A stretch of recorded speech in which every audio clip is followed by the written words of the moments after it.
Oi pessoal, hoje eu tô num cenário um pouquinho diferente, quem sabe vai ter alguns barulhinhos diferentes, como agora passando um avião, ou quem sabe um passarinho, porque hoje a gente veio aqui pra cidade, e pro centro da cidade, por assim dizer, e aí eu combinei com o Lucas pra gente fazer um teste, de ver se fica legal gravar com o celular, e depois vocês me falam se ficou numa boa, se ficar bom, aí a gente sabe que a gente pode gravar em outros lugares, porque eu tô começando a ficar um pouco já cansada de gravar tudo em casa, naqueles 3 lugares que eu sempre gravo, então a gente pensou em um lugar diferente hoje. E hoje eu queria conversar contigo sobre uma coisa que acho que já eu protelei demais, é um tema que pra mim está na base de tudo, que é o chamado missionário. Eu noto que muita gente acha muito legal quando a gente comenta que é missionário. Quando eu falo assim, porque eu e o Lucas somos missionários, o pessoal fala, nossa, que legal.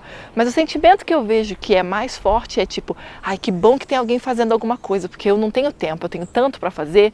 E a gente acaba imaginando que ser missionário é uma coisa para alguns poucos cristãos e a maioria leva uma vida que a gente chama de normal. Mas para a gente entender o que é o chamado missionário mesmo, a gente tem que olhar para a Bíblia. É muito comum que quando a gente fala de chamado missionário, as pessoas pensem em Mateus 28, e faz sentido, realmente é o envio que Jesus faz, a grande comissão, como a gente fala, antes de ele subir aos céus. Então faz sentido realmente que a gente fale isso. Mas se a gente quiser entender realmente se a gente é chamado ou não, a gente vai ter que olhar um pouco mais a fundo e não ficar só na superfície.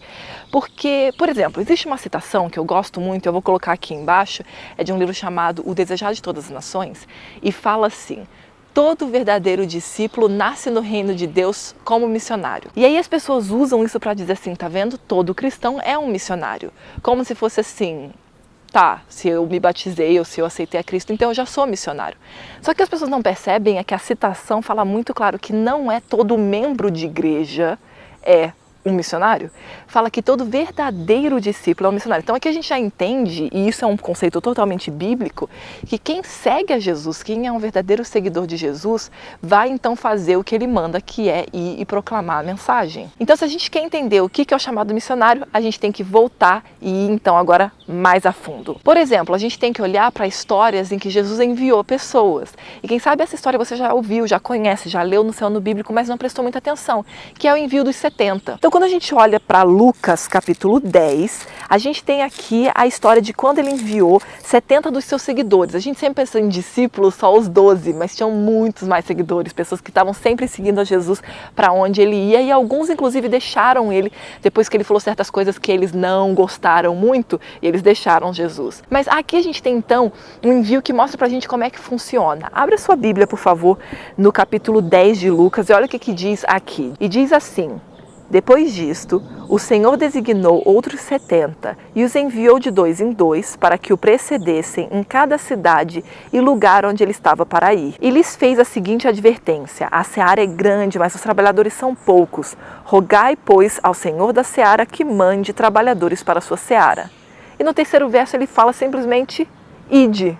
E aí ele começa a explicar o que essas pessoas vão passar nesse processo então missionário, de quando eles estiverem pregando o evangelho em outras cidades. E você pode ler porque é bem interessante, e a gente pode até, quem sabe, estudar essa parte com mais calma num outro vídeo, mas se você olhar aqui o processo é muito simples. Então acompanha comigo o que Jesus está dizendo aqui nesses versos. No versículo 1, ele dá a razão para que esses missionários saiam. Ele fala que é para que eles precedam a sua chegada em cada cidade. Isso aqui é um ponto muito importante, porque você não vai para o campo missionário para converter as pessoas e para mudar a vida de todo mundo e tudo mais, porque você não tem força para fazer isso. Você só vai para abrir o caminho para Jesus, e é Ele, por meio do Espírito Santo, que vai fazer a obra, e não você mesmo. Então era essa a razão por que eles deveriam ir, essa era a tarefa que eles tinham.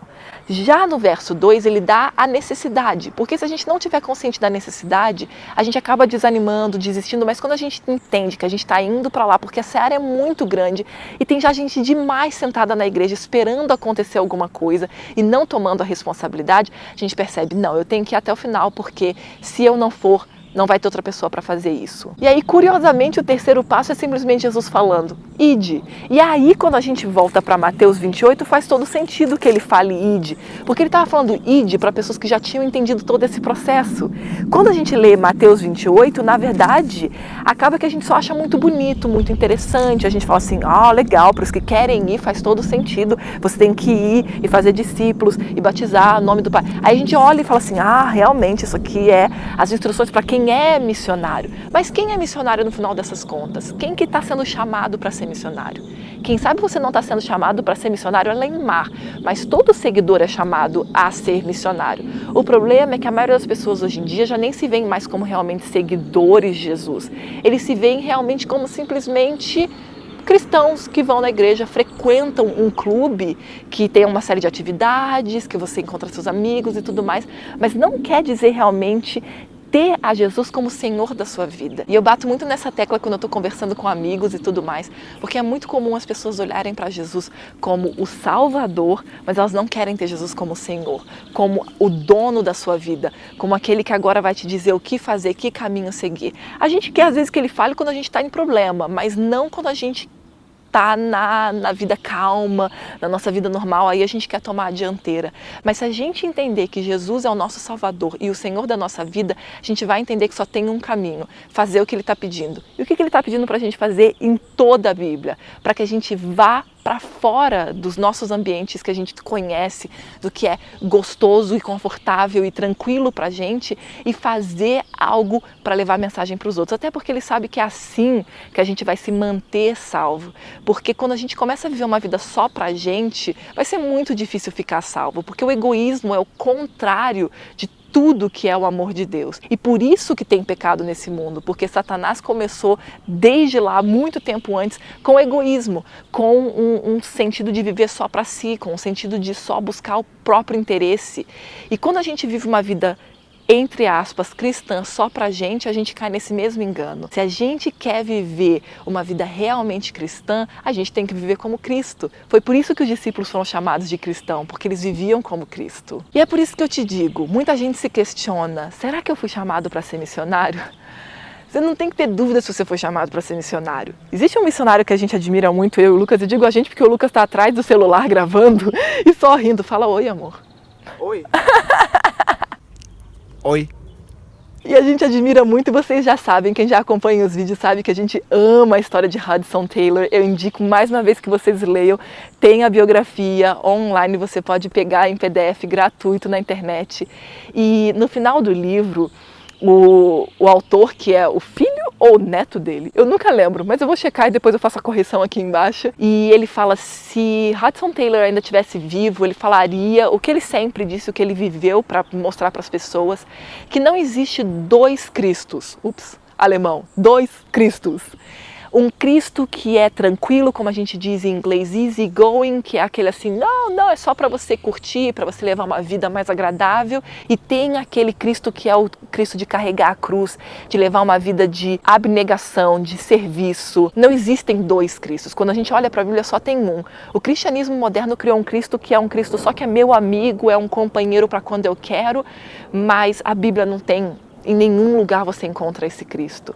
O Cristo que está na Bíblia é o Cristo que quer tomar conta da sua vida completamente, quer tomar a sua vida de uma forma que agora ela vai se transformar numa árvore frutífera, um ramo, na verdade, conectado à videira, que vai dar muitos frutos. Uma vida de abnegação que vai ser para servir os outros e entregar a vida completamente a Deus. Tem um outro missionário que falava praticamente assim, você não tem que ficar procurando razões para ir, você precisa encontrar razões para ficar, porque a Bíblia não te dá razão nenhuma para ficar na sua zona de conforto. A Bíblia só te dá razões para ir e fazer a obra que Deus te mandou fazer. Então, não questione se você foi chamado. Chamado você foi. Agora só depende de você aceitar o chamado e pedir para Deus te mostrar se é onde você está ou além mar que Ele quer que você trabalhe para Ele. Mas que Ele quer que você dedique toda a sua vida para trabalhar para Deus e em prol da humanidade. Isso você não tem que ter dúvida. Só para terminar, eu quero te contar uma novidade. Eu e o Lucas, a gente está indo de férias mais ou menos de férias, é de férias. A gente está indo viajar na sexta-feira agora. Eu já programei um vídeo, eu tenho um outro vídeo que eu já programei, eu vou editar hoje também para poder deixar já agendado para segunda-feira. Mas eu quero tomar um tempo enquanto eu estiver lá nas férias com o Lucas para a gente gravar alguns vídeos. E um vídeo que eu tenho já comentado com alguns de vocês que eu quero gravar é um perguntas e respostas junto com o Lucas. Então, se você tem perguntas que você gostaria de fazer, que você quer resposta minha ou do Lucas ou de nós dois, essa é a chance. Me manda uma mensagem até quinta-feira à noite, porque sexta de manhã a gente já vai sair e você vai estar dormindo, porque aqui é mais cedo. Então manda até quinta-feira algumas perguntas que você tenha. Pode ser aqui nos comentários ou pode ser por e-mail. E eu vou anotar tudo e vou levar junto com a gente para a viagem, para a gente poder gravar um vídeo então respondendo. E depois da viagem eu tenho várias novidades também, coisas que a gente tem pensado, eu e o Lucas, para poder fazer mais por esse plano que a gente tem tido de fazer esses vídeos para ajudar pessoas a chegarem no campo missionário. Então, daqui a pouquinho tem mais novidade, mas não esquece disso, manda a sua pergunta, que a gente vai fazer um perguntas e respostas bem legal para vocês, tá bom? Até a próxima, então, daqui a 2 semanas eu vou estar de novo e até lá, tchau, tchau!